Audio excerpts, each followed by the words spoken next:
everyone. Sorry I couldn't be there today. I knew it was my turn, so I didn't want to put anybody behind.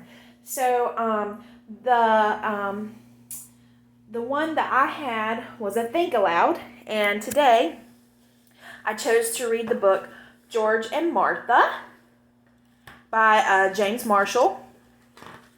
But I'm only going to read a little bit just to get the point across. A Think Aloud is a question that you ask the students when in the middle of a story, or just to make them to start thinking about why the story is going the way it's going. So here we go. George and Martha. And the one that I'm going to read today is the split pea soup one. All right, so Martha was very fond of making split pea soup. Sometimes she made it all day long, pots and pots of split pea soup.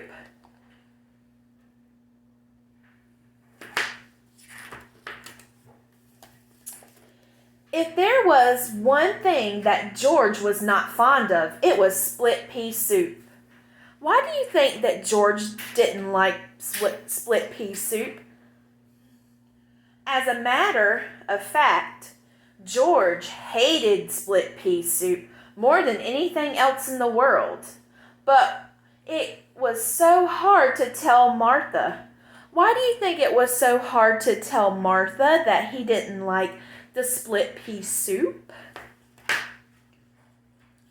So here's George and Martha. And he's sitting there and he's looking like he doesn't like it very much.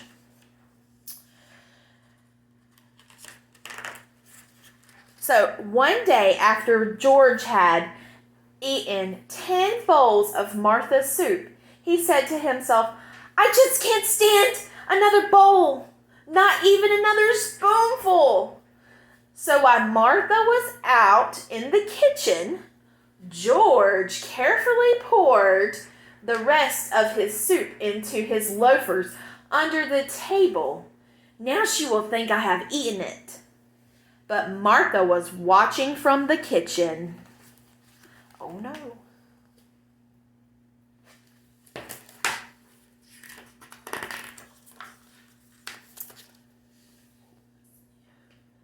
"How do you expect to walk home with your loafers full of split pea soup?"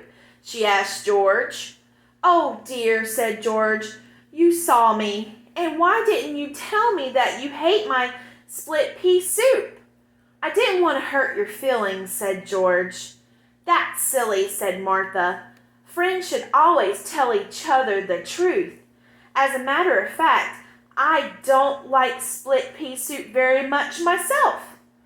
I only like to make it. From now on, you'll never have to eat that awful soup again."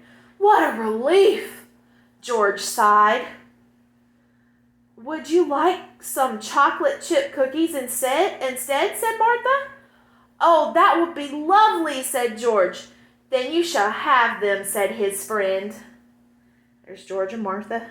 They're eating the cookies. The end. And so during a Think Aloud, you can do it, and you do it during a Read Aloud.